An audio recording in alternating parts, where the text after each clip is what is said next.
तमाम कांग्रेस के कार्यकर्ताओं को संबोधित करने के लिए पुलिस ने बॉडी कैमरे का इस्तेमाल कर लिया है।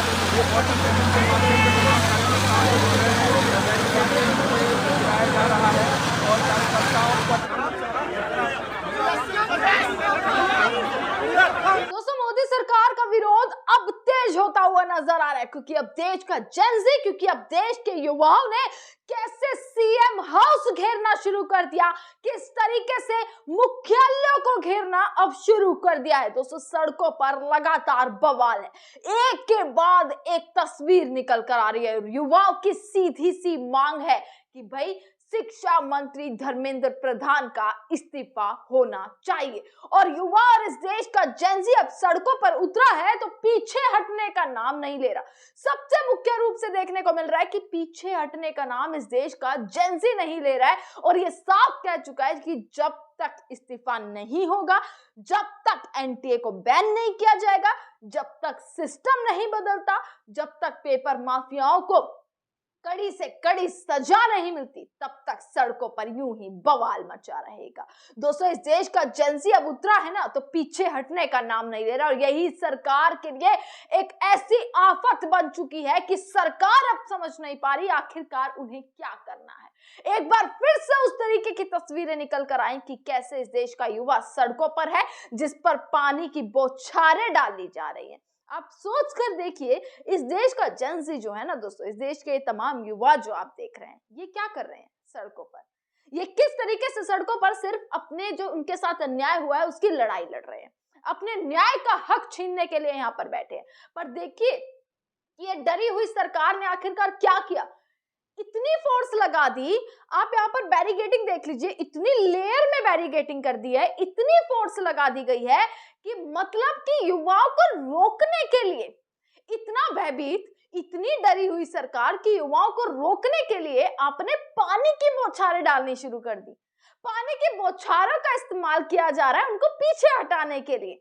पर युवा देखिए, उनकी हिम्मत को देखिए कि कैसे वो फिर से बैरिकेड को फांदते हुए कोशिश कर रहा है कि जो उसने ठाना उसको वो पूरा करके रहे।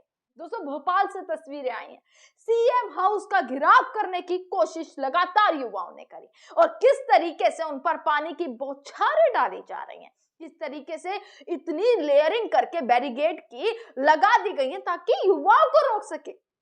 अब ये सरकार युवाओं को रोक रही है, अब ये सरकार इस देश के जेनजी को रोक रही है, जो सड़कों पर आकर क्या कर रहा है, हक के लिए लड़ रहा है। ये तस्वीर दोस्तों, तमाम जगह से तस्वीर आ रही है, देश के अलग अलग कोनों से अलग अलग तस्वीरें आ रही है, और सारी तस्वीरें लगभग मैं आपको दिखाती हूँ कब क्या खबर रही। एक एक खबर मैंने आपको दिखाई। नीट पेपर रद्द हुआ, सीबीएसई का मुद्दा हुआ, एसएससी जीडी का मुद्दा हुआ, सीयूईटी का मुद्दा जो है वो रहा, और ये तमाम चीजों के बाद, इन मुद्दों के बाद सबके मन में एक ही प्रश्न कि सिस्टम इतना भ्रष्ट, इतना फेल होता हुआ नजर आ रहा है। और देखिए, इसके बाद भी जिसका जिम्मेदार और कोई नहीं, अगर शिक्षा मंत्रालय है और शिक्षा मंत्रालय में शिक्षा मंत्री है, तो वो अब तक कुर्सी पर क्यों बैठे हुए हैं, और इसी की लड़ाई ये देश का युवा लड़ रहा है। दोस्तों, भोपाल की तस्वीरें निकल कर आई, अलग अलग तस्वीरें। यहाँ एक तरफ भोपाल में सीएम हाउस घेरने की युवाओं ने कोशिश करी, देश के जेनजी ने कोशिश करी, तो वहीं दूसरी तरफ दिल्ली में किस तरीके से सीबीएसई के मुख्यालय को लगातार घेराव करने की कल कोशिश की गई थी।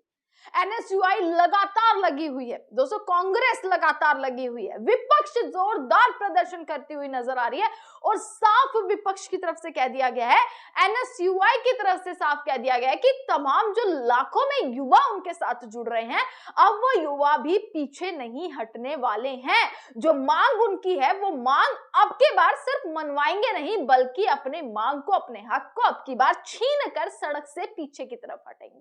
साफ कह चुका है। यानी कि दोस्तों, सोच कर देखिए कि माहौल इस सरकार ने कैसा सेट कर दिया, पुलिस के सामने युवाओं को खड़ा कर दिया।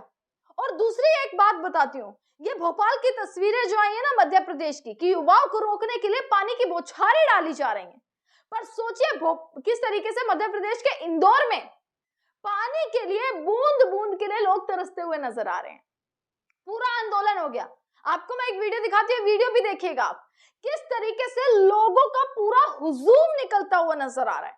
इतनी भारी संख्या में लोग निकलते हुए नजर आ रहे हैं, इतनी भारी तादाद में लोग निकलते हुए नजर आ रहे हैं, जो सिर्फ क्या कह रहे हैं कि पानी दीजिए, पानी मतलब आपने रोटी, कपड़ा, मकान सब छीन लिया, कम से कम पानी के तो मोहताज हो जाए हम। इसलिए जो है ये जनता सड़क पर आई है। एक बूंद बूंद के पानी के लिए बच्चे, बुजुर्ग, महिलाएं तरसती हुई नजर आ रही हैं।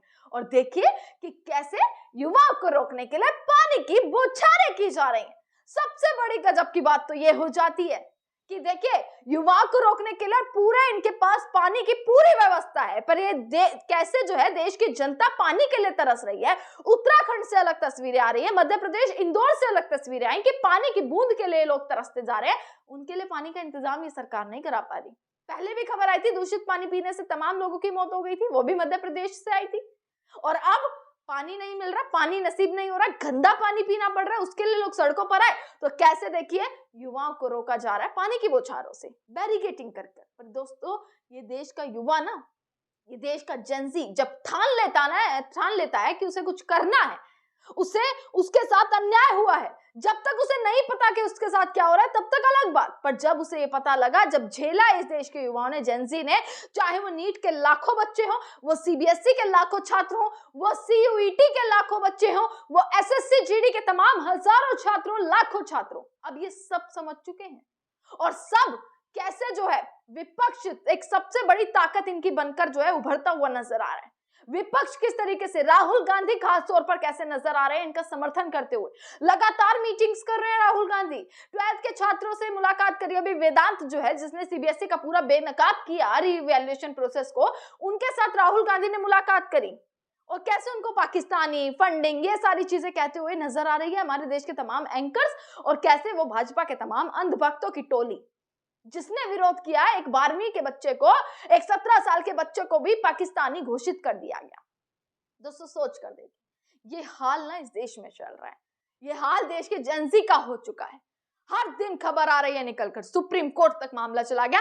कल सुप्रीम कोर्ट में भी सुनवाई हुई, जिसके बाद सुप्रीम कोर्ट ने वापसी फटकार लगाई, एनटीए को फटकार लगाई कि क्या भाई आपने जब 2024 का जो पेपर लीक हुआ था आपने उससे सबक क्या सीखा। ऐसा लग रहा है आपने कुछ सीखा नहीं है सबक, सब कुछ ऐसा ही चल रहा है। आपने 2026 में भी हो गया, फिर सीबीएसई कैसे जो है सीबीआई की तरफ से जो है और केंद्र से जो है जवाबदेही मांगी गई, आखिरकार क्या जवाब है। पर दोस्तों सबसे बड़ी बात ये देखिए कि सरकार मानने को तैयार नहीं है। आखिरकार धर्मेंद्र प्रधान का इस्तीफा लेना इतनी बड़ी बात हो गई है सरकार के लिए कि एक धर्मेंद्र प्रधान को बचाने के लिए इन्होंने सेना तक उतार दी। एक धर्मेंद्र प्रधान को बचाने के लिए इन्होंने लाखों छात्रों के भविष्य को दांव पर लगा दिया। एक धर्मेंद्र प्रधान को बचाने के लिए कैसे ये लाखों छात्रों पर पानी की बौछारें, लाठियां बरसाते हुए नजर आ रहे हैं, उनका रास्ता रोकने की कोशिश करते हुए नजर आ रहे हैं। और दोस्तों साफ कर दिया है जेनजी ने, बिल्कुल साफ अल्टीमेटम दे दिया है। लड़ाई अब लंबी भी चलेगी और लड़ाई ऐसी चलने वाली है कि भाई दिल्ली तक बात पहुंचेगी, दिल्ली तक बात पहुंचने वाली है। पीएम खुद निगरानी कर सकते हैं, पर पीएम जो है कैसे एक मंत्री का इस्तीफा लेने से घबराए हुए हैं, ये बहुत बड़ी बात है। आज जो है सुबह जो है फिर से चर्चा करी है, परीक्षा पर चर्चा करते नजर आते हैं। पर सोचकर देखिए, परीक्षा पर चर्चा कर ली, मन की बात कर ली, पर उस मन की बात में, परीक्षा की चर्चा में एक भी ट्वीट में ये नहीं बोला कि नीट के बच्चों के साथ, सीबीएसई के बच्चों के साथ जो हुआ उसके साथ हम खड़े हैं और जल्द उनके साथ न्याय होगा। ये नहीं निकला इस देश के किसी भी बीजेपी के मंत्री और सरकार में बैठे तमाम मंत्रियों की जुबान से, और जिस पर ये सारा हंगामा लगातार बरकरार है। तमाम खबरें आप तक पहुंचाते रहेंगे, देखते रहिएगा सजग भारत। आपका बहुत बहुत शुक्रिया।